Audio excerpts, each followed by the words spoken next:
would you say that you're doing more like expository style preaching line by line versus like topical, or are you kind of trying to do a hybrid where you're still maybe branding like a topical sermon series, but really kind of like diving deep into a section of scripture? November, December, we did a series called 5 Chapters. It was on the book of James. And we preached through, I think it was a 7-week series that we ended up doing.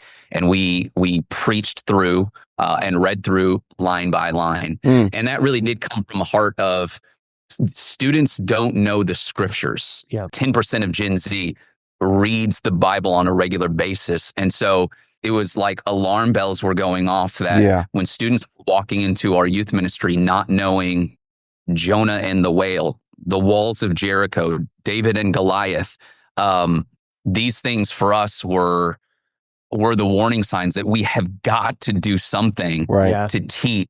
And the only way that you can do that is literally opening up and teaching, preaching. And so not every series is line by line, but even in topical, I'll take chunks of scripture and I will read through and teach through and pull principles from that. And I found that, first of all, it's way more succinct. The context holds together. When we cherry pick, you can kind of lose, some of what scripture is saying.